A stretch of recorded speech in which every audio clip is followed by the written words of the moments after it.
Hello, everyone. Welcome to the Matchbook Horse Racing Podcast. We've got a busy weekend to get stuck into.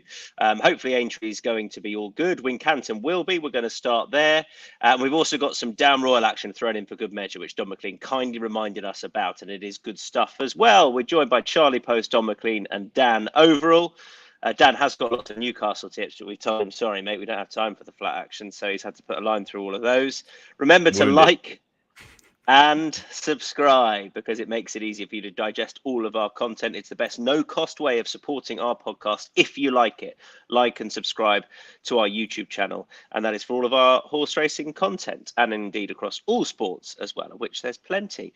Right, away we go then. Wincanton, first of all, conditional jockeys handicap chase, and I'm going to kick straight off with Charlie Poste. Come in, Charlie. How's things? All good, Tom. Yeah, nearly slipped up there and didn't unmute myself. Yeah, I mean, we start the day off with an exciting 3-mile conditional jockeys handicap chase around Wincanton. But yeah, I think it actually is a bit of a betting opportunity, though. And I go with Enjoy Your Life for the Venetia Williams team. They've kicked off really well. Now the rain has come and the mud is flying, and took a big pot last Saturday at Ascot, tipped up by a certain someone, whether it was a fluke or not. But yeah, I mean, that was a fair shout. What are you talking about, fluke? The confidence. You freely admitted yourself that you put no thoughts into them. You just chucked them down there. Yeah, there you go. Easy game. Go on. So yeah, this horse, Enjoy Your Life, came over from France. He won over fences and hurdles over there, and only had the 3 runs this time round for Venetia, last season, but actually ran okay once behind Oscar Moonshine at Wincanton over hurdles. Now moves on and goes chasing. This horse has jumped round, though, toy, so you'd like to think that Wincanton shouldn't pose any problems, but who knows? This horse by Batheron as well, which is a really exciting young jump stallion. His percentages of winners to runners are really, really good. And I think this horse has got a workable mark, and I think he's 12.0. So I'm going to play him win and place. He's also ridden by Ned Fox, who takes off a further £3 because he's based with Venetia. So he gets to claim £3 because he's riding for the stable that holds his license. And Ned's ridden a couple of winners for the yard in the last 10 days. And Don, you're with the horse that just about sits at the top of the betting, 6.0. Yeah, Walgua, I think is how you pronounce him. But yeah, the Paul Nicholls horse is obviously at Wincanton. You have to start any analysis with them at this meeting. And Walgua, I just thought his run at Worcester the last day was a good run. It was over 2.5 miles. I was kind of thinking that he could step up and trip, but 2.5 miles should be okay. And back over fences, like the form of that race is working out pretty well. The runner-up Ikarak came out and won next time, Milton Harris's horse, and even his hurdles form from the summer when he finished second behind Destroy the Evidence came out next time and won well as well. So you think that he's got his chase mark is a wee bit higher than his hurdles mark, but he is a better chaser than hurdler, and he's a horse that you can see stepping up and trip, maybe going 3 miles in time. He's gone over 3 miles before, or nearly 3 miles, but I just think that, I'm sure this has been the plan for a little while. He should come on for his run the last day. It was his first run since May, and yeah, he's only 6. There could be more to come from him. He could be better than a 121 rated horse. And Dan Overall, a third different selection. Yeah, and I think that kind of sums up the race. It's these conditional handicaps at the best of times are pretty nightmarish betting proposition. So this wouldn't be an overly strong selection. But I think Flagrant Delatiep, he's getting to the point where he's borderline too well handicapped to ignore. And he's in a race where I'm just happy to give him a chance, because this seems to be, if he's going to win a race, it's going to be something like this. He showed a nice return to form at Plumpton the other day on his seasonal reappearance after a bit of a season in the doldrums really last year. He went well that day behind Sacre-Cœur, who actually for some reason is turning up in the elite hurdle, but he was a horse who bolted up on his previous start, real precocious front running type over fences. Did well to chase him for as long as he did, to be fair, given it was a seasonal reappearance. Finished 4th, dropped £2 for that. He's now £19 lower than his last winning mark, £24 below where he began last season. So he's handicapped to win a race like this.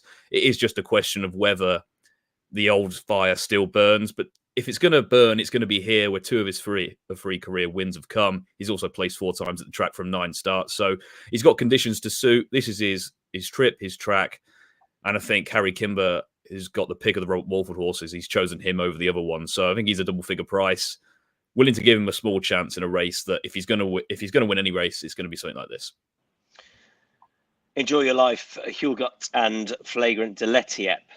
Win and place, I guess, for all of them. They're all win and place prices. Not so much in the 150, which is the Rising Stars Novices Chase, been won by some good horses in the past, but 1.57 for Nappers Hill. Don't know if that's going to attract anyone in. Captain Combi is 5.0. Dan, I know you're a no bet. I guess I want to get the line on Captain Combi, Dom, because, well, do you make him a bet, first of all, against Nappers? Yeah, look, he's got a wee bit to find. Obviously, on figures, he's 13 pounds inferior to him, but I think I might have mentioned him at the start in our preview. Horse could be just a wee bit underrated, and I think now over fences that he could be a horse worth following. He was a really good hurdler last season here. He finished 6th in the Coral Cup at the Cheltenham Festival, and Dusty Shee, his trainer, he seems to just always have thought that chasing was going to be his game. He won at Killarney really impressively, and then that was over 2 miles in a furlong, which should have been way too short for him for a horse who finished wasn't beaten too far in the Coral Cup. And he went to Tipperary last time for the Grade 3 chase that Sharjah won, and he just couldn't go with Sharjah. Like his jumping early on was good, but then whenever Sharjah quickened, his jumping was put under pressure. And look, I know Sharjah has 10 now, but he's obviously a really classy horse, and I just thought that his jumping came under pressure. And as a result of that, he just he underperformed. He did keep on to finish 2nd behind Sharjah in front of Watchhouse Cross. But I just think he's a horse from whom there could be a bit more to come. It's interesting that Dusty Shee is sending him over for this race, a Grade 2 race. And look, he's got 13 pounds to find with Nappers Hill. And of course, Nappers Hill is the right favourite for the race. But yeah, I just think he's a horse worth following for the season. And he just might be a wee bit underrated here against the favourite. And as you can see, there was one of your horses to follow for the season. Magical Zoe, Captain Combi, Comfort Zone, Redstone. Captain Combi is one of those. Why is he called Dusty? Good question. He's had such brilliant horses in the past. Stratford Lad and so many horses going back the years, and then when the recession hit, he struggled a bit. But no, he's a good trainer. He's a good trainer, Dusty Shee. I don't know why he's called Dusty. No, do we know why Slippers Madden is called Slippers? His dad's called Boots. Don't know why his dad's called Boots. Is there a socks? There's a socks. Is there a socks? There's a socks, yeah. Yeah. It's all there. Yeah. I just never know. Interesting. And so Dan, you're a no bet. Are you a bet, Charlie, Nappers, or not? No, I'm not really a bet. I mean, anyone got any about who the 3 odds-on shots in the last 3 years Paul Nicholls had beaten this race? I just think Nappers Hill is more straightforward than a couple of them.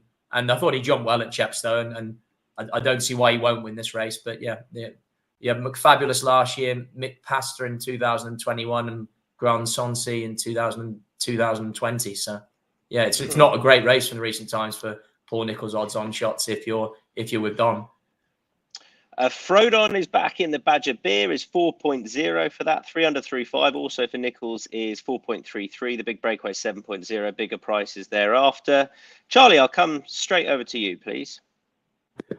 Yeah, it's a really competitive race. Actually, I mean, I think Frodon his chances are obvious. I mean, with the same mark as last year, the big conundrum is that the ground is going to be so much different this time than what he won on last year. I mean, though he has got form on slower ground as well, so you certainly can't rule him out. But for me, I came down with Blackjack Magic. Anthony Honeyball is mob-handed in here. Rex Dingle rides, which I don't see as a negative. I think he's an excellent rider, and obviously he's pretty much stable jockey to the Honeyball yard. This also he had only a few goes last year, first year over fences, won a couple and signed off with a good win at Uttoxeter. And he relishes slow ground, as in he's very, very good to operate on these sort of conditions. They're definitely going to be, much as people will make much of that Wincanton doesn't ever get that bad in comparison to, say, a Foss Lass or something. Conditions are still going to be very taxing, and this is going to take plenty of getting, especially with I'd imagine that the strong tempo that's going to be. So the fact that he operates so well on ground, even worse than maybe that's going to be soft tomorrow, is a real bonus for him. And he's won after a break before, granted in calmer waters than this, but and he gets in because of Frodon off of a lovely lightweight of 10 stone 2. So blackjack, magic, win and place for me. Donn McClean. Yeah, 300 through 5. I know he's not a massive price, but I just think he could well handicap a horse this season. Like, he was among the really good novices 2 seasons ago, and then last season he was going for the Coral Gold Cup, and he ran a really good race at Wetherby in that West Yorkshire Hurdle as his prep there. Then in the Coral Gold Cup, he fell at the first fence, or the second fence. He fell early on anyway, and then he seemed to struggle for the rest of the season. But in the Scottish National, on his final run, he ran a big race. He was only beaten 6 cents in the end. And like, look, that's obviously an extreme trip, but he handles, it was good on goodish ground, but he handles soft ground as well as good ground. And the 3 on Son run with WINCANTON. Again, we're back to Paul Nicholls in this meeting. That's a positive. And like, he's still fairly lightly raced. He's only an 8-year-old rising 9. And I think if you just allow him the early part of last season, when he didn't run that often actually, and then go back to a Scottish National run, it was a big performance. He's in off a mark of 147, the same mark as the mark off which he raced in the Scottish National. He's had his wind operation. Harry Cobden on board. Yeah, I think there are plenty of positives for him, and I think he's a horse who could go beyond 147 this season. Dan, who are you with? I mean, I was all over Frodon last year. I think this time around, I'm happy to oppose him. I think if you look back at last year's renewal, it was visibly poor in comparison. I mean, the fact that Murillo was second favourite of 4-1, and that horse has been enigmatic in these chases for years now, it seems. I think that says a lot about the depth of the race that year. I think a lot were very regressive. I don't think that's the case this time around. And I think the one that's maybe been the most progressive in the past 12 months or so is certainly Red. And I was surprised to see him at a fairly big double-figure price, really, especially given his course and distance record. He's always been a horse with talent. You could see it was there. Just really been hard to harness. But at the start of last season, he went over to Henrietta Knights to brush up his jumping. And it proved a bit of a revelation, really. He won 3 handicaps in a row, 2 of those over today's course and distance. In between that, he went to Sandown over 2.5 miles on soft ground, which would have been shorter than ideal one, and probably ground maybe a bit softer than his absolute ideal conditions as well. He absolutely bolted up, and he beat a horse called Gemarand, who won easily next time out and has placed in a couple of top-grade handicaps since. So he's got a solid level of form. He is £5 higher than his last win, and he was a tiny bit disappointing in the Bet365 Gold Cup at the end of last season, but he'd had a few hard races there, and I think he made a couple of crucial late mistakes at 4 out and 2 out, which checked any momentum. Still ran commendably into 7th, got £2 back for that as well. And I think crucially for a horse who is a bit tricky, I think he's taken a bit of time to really nurse him and get the potential out of him. Mark Goldstein gets back on board for the first time since his previous win, which I think will be a massive help. So for a course and distance specialist who has been very progressive, and we may not see the end of that progression just yet, I thought he was a big price at around 17.0. All right, another shortish price in the next, 1.67 for Roubaud. That is in the elite hurdle. A couple of shouts for Hansard. I'm not surprised. 2.25. West Barbera 11.0. We have got a no bet in the form of Dan, Charlie, and Don. How keen would you be on Hansard? Either of you very keen? Modest. Go on, Charlie.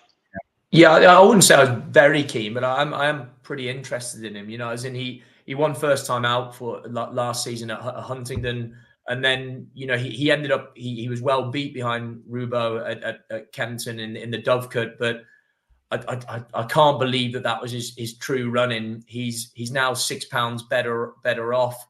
We know after the Dovecote he went and ran a very good race behind in the pocket at Aintree in the Grade 1 up there. So he's a horse with a heap of ability, and he gets 6 off of Roubaud today.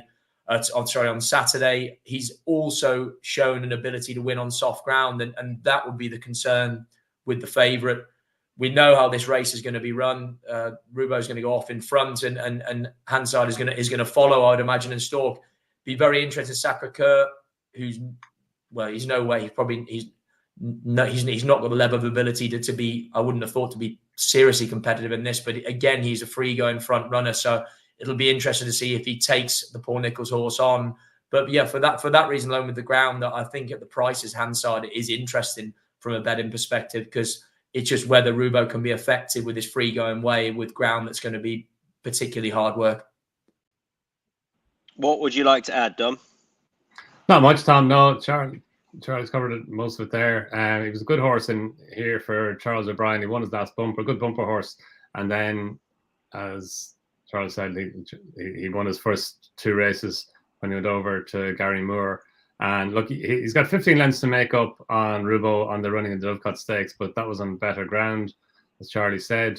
And I thought his run at Aintree was a very, very good run. Like the fact that Gary Moore allowed him go on and run in that top novices hurdle, that was a really good race in the pocket. He could be a serious chaser this season. He's a really exciting horse of Henry de Bromhead's.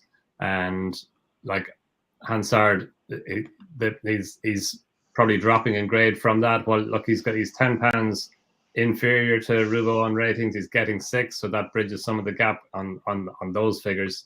But more than that, he's just a horse who's, he's got the potential to improve again. The ground should suit him.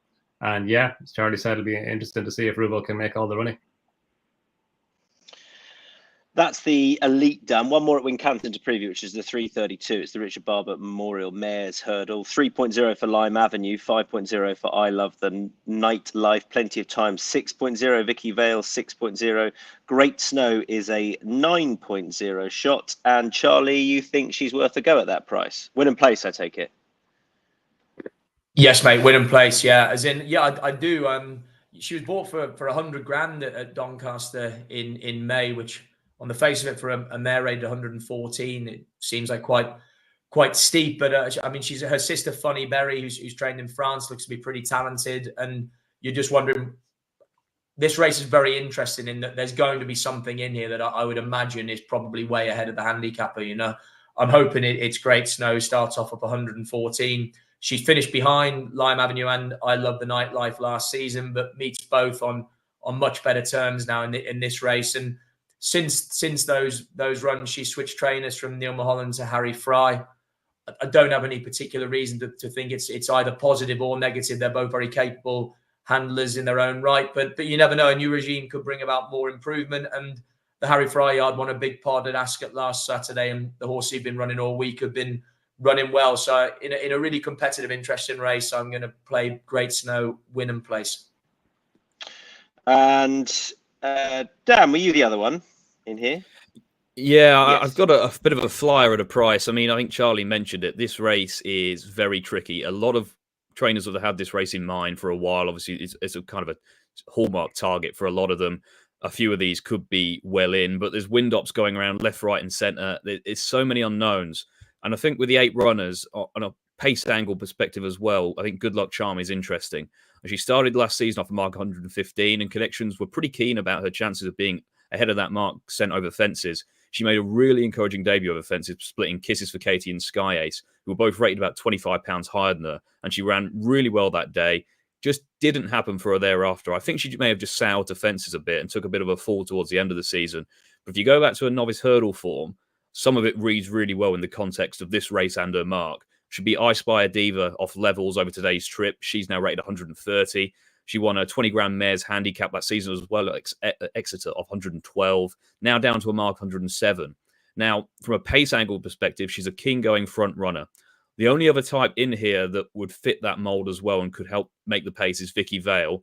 But they spoke about getting her to settle and maybe dropping her in instead, especially over a trip like this. She may be more effective at making all over 2 miles, but I think they're going to try and restrain her here, which may leave Good Luck Charm 3 on the front end, in which case she could outrun a fairly big odds. And if she can respond to going back over hurdles and show the form she did in the start of last season and a novice season, she is well handicapped on a mark 107. And I think she's about 23.0 currently. So if we keep the 8 runners, she's an interesting each-way alternative.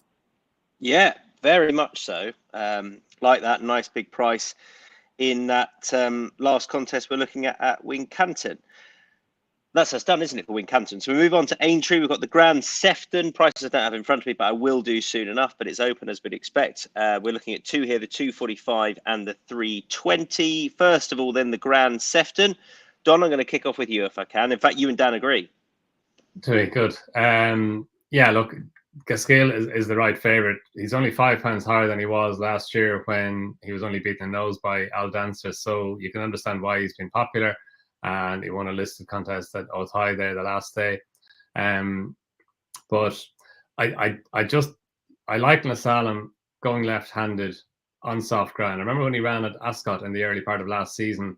He'd won at Ascot before, but he went into the notebook as a horse who stepping up and trip on softer ground, going left-handed, and he got all that in the good handicap chase at Cheltenham on New Year's Day, and he ran a big race. He was only beaten 3.5 lengths by Midnight Robert. He stayed on well that day to take third place, and he looked like he could go even further, like beyond 2.5 miles. But he ran the ultimate at Cheltenham. We know that was a really hot race. Maybe it wasn't stamina that beat him in that race, but definitely the last time at Aintree, he did look like a horse who didn't fully get home over 3 miles in a furlong. So I think back and trip, back to 2 miles 5 over the big fences on soft ground, obviously left-handed again. Now he doesn't want to go too violently to his left because he does jump to his left, but hopefully he'll be okay on the big course over the big fences.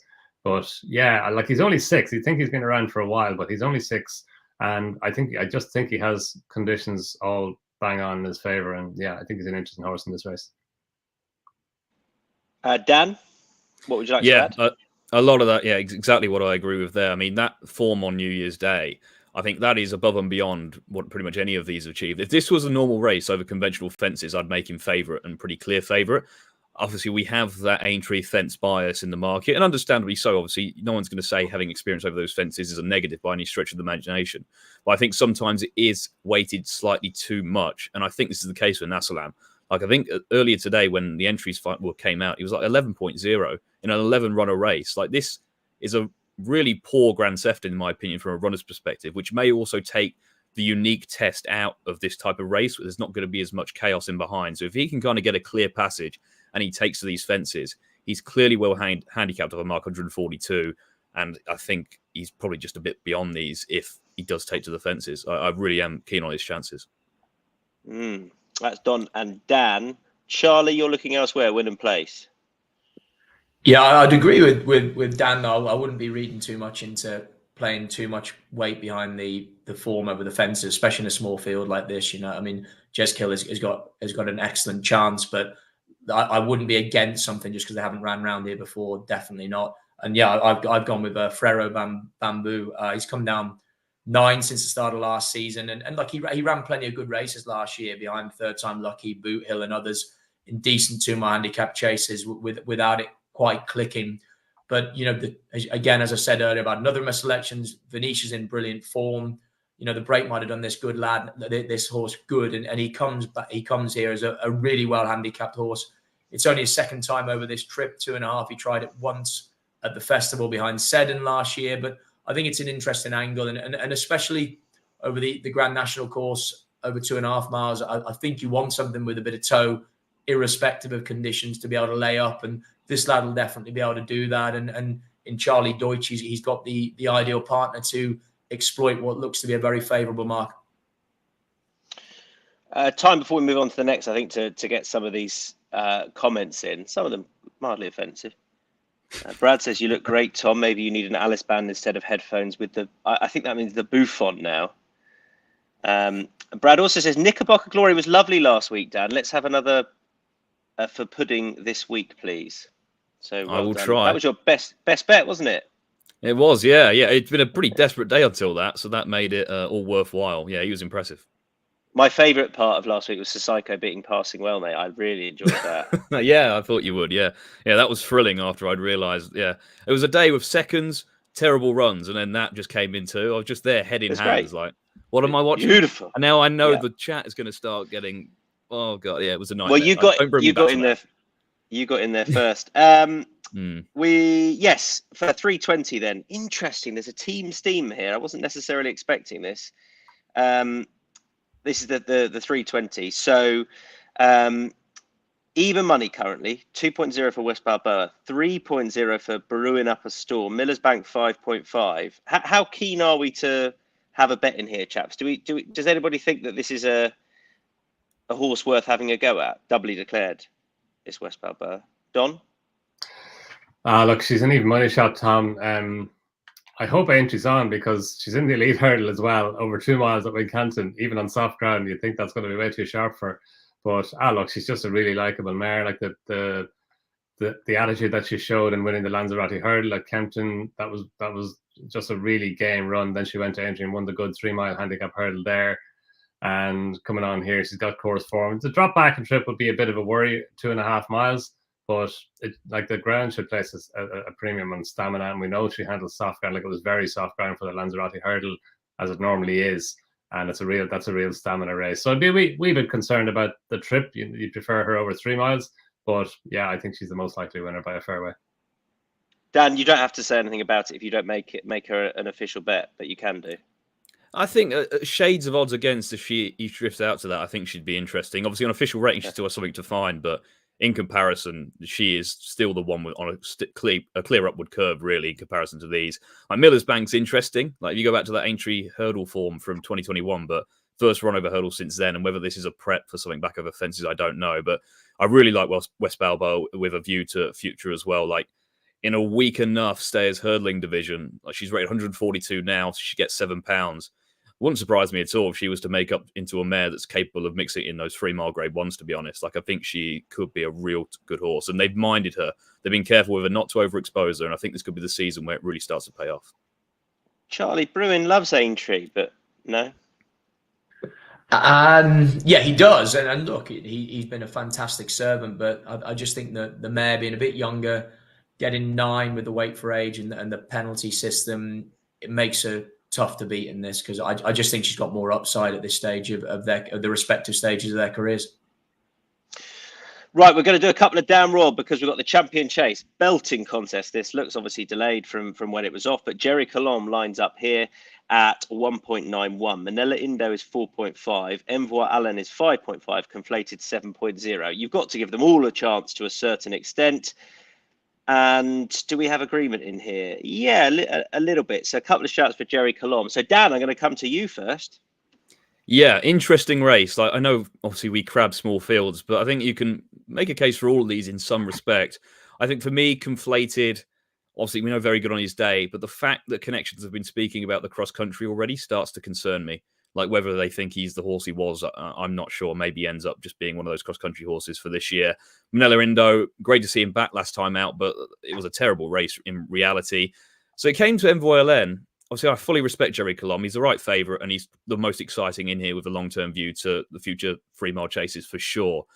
But Envoy Allen, I thought it was a bit disrespectful to have him the outsider of the field. I think he was 7.0 when I checked. Like he's 4 from 4 here. Like this is his track. He loves this time of year. The market told the story last time out. He was clearly in need of the run. Like he was a massive drifter. And you imagine they've had this race as his early season target in mind for some time, probably before going back for the Ryanair, all being well. And I think if you look back at that last race last time out, giving £9 to Gentleman's Game, albeit he was beaten a fair weight, isn't the worst thing in the world. Obviously, beat Kenboy here last year. May need to improve slightly on that form if Jerry Colombe is the horse we think he is to win here. But this is his track. 3 miles. It's maybe a slight question mark. He's probably more effective over just slightly shorter, but in a small enough field, he may be able to get away with it if the pace isn't too strong. I looked at the prices. I just thought for a horse we know that loves this time of year and this track, it was a bit disrespectful to have him the outsider of the 4. Don, is Jerry Colombe the horse we think he is, or plenty think he is? Yeah. Look, he could be, Tom. Yeah, he could be. Like he's just such a likable horse. He's like his progress last season was remarkable. Like the fact that he had the pace to win the Silly Oz Chase over 2.5 miles at Sandown on good to soft ground. To me, that was massive. And he was only beating a Nostril in the Brown Advisory Chase, and then went to Aintree. And as we know, like people had written him off after Cheltenham. Then he went to Aintree, and suddenly he's front and centre again. And he's even shorter for the Gold Cup now than he was when we last spoke. So look, he's just he's a horse you're really looking forward to seeing this season. Like Dan is absolutely right. It's a hell of a race. It was brilliant to see Manila Indo back the last day at Punchestown in the Daily Star Chase, and Envoy Allen loves here. He's a horse who, look, I think Envoy Allen is often underrated. You have to allow him his run at Gore in the last day in the PricewaterhouseCoopers Chase, but I think you can. The ground was very, very testing that day, and he wouldn't have really liked that. Plus, it was his first run back. I'm sure Henry de Bromhead has had this race as his early season target. Of course, he has for a little while. Rachel Blackmore rides him. So he's a really likable horse. But Jerry Colombe, you just think that he's a potential Gold Cup horse. Isn't actually sure he's second favourite for the Gold Cup, and that's the type of horse that he is. Gordon Elliott in the Stable Tour didn't do anything to dissuade anyone from thinking that. Like, he obviously thinks the world of him. So he's just a really exciting horse. The ground should be soft enough for him. Although yielding has crept in, it's kind of soft yielding in places now. So kind of bizarre given that it was underwater a week ago. But brilliant that the meeting has been saved, and brilliant that it's going ahead in its original state with the Friday and the Saturday going on. Yeah, I'm just looking forward to seeing him again.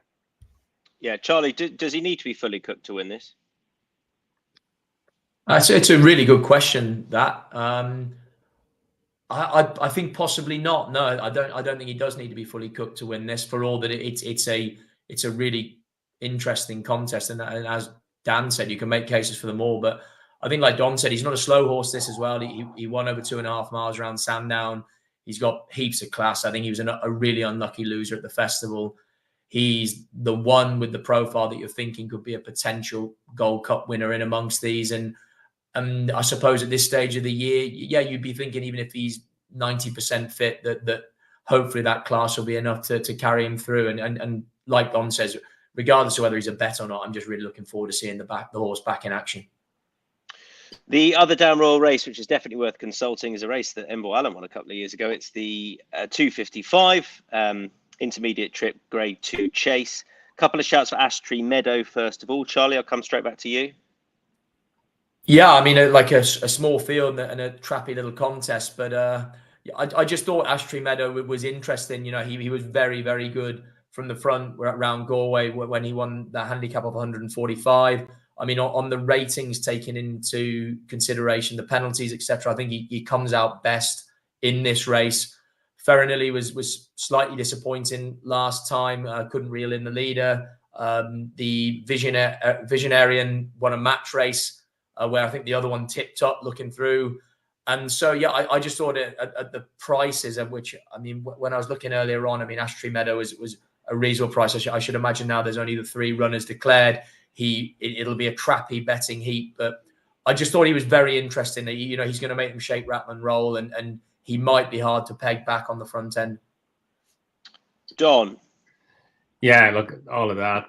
Ashtree Meadow is a really likable horse. He pretty much led all the way in the Galway Plate, and I know that's a handicap, and this is into a grade race, but it's a grade 2, and it's an intermediate chase for kind of second season chasers.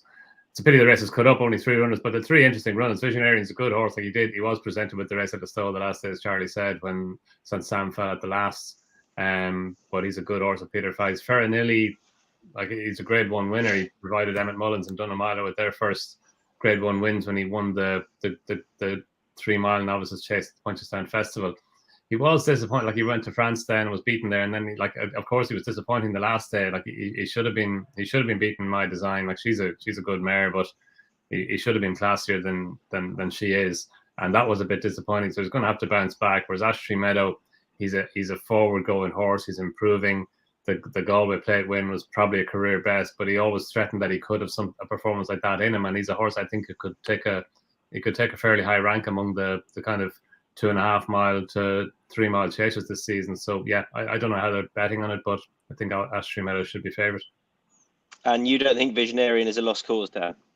No, not at all. It's such a trappy affair, as the guys have mentioned. Like, Ferranilli is borderline impossible to assess, really. You don't know what hit version of him is going to show up. That Mark Walsh has gone to Gorham Park instead, maybe indicates they're not exactly thrilled with his chances here or how he's going. While Visionarian does come off worse at the weights, I don't think he's a lost cause by any stretch of the imagination. Like, he was just short of being a top-class novice last season, second to St. Ouen in the Racing Post chase over 2 miles, third to Banbridge at Aintree, and he kept on the go after that. He ran the Galway Plate that Ashtree Meadow won, as the guys have alluded to. He was, I think, 11 lengths behind Ashtree Meadow that day, who had a great tactical ride. I think that there is a decent reversal in the weights for that meeting. Obviously, I think Ashtree Meadow will get a lead here, but I was curious to see Gordon Elliott's stable tour that they're looking maybe towards the Grand National with him. So whether this is just kind of a stepping stone on the route to getting there, and he's not going to be necessarily fully geared up for it, that came into my thinking slightly. Whereas Visionarian has been on the go. I think this is probably going to be one of the more winnable races he's going to have, because he's not exactly appealingly weighted for a handicap, and he's not a Grade 1 horse. So this is a winnable opportunity. So I think they'll have him really right for this.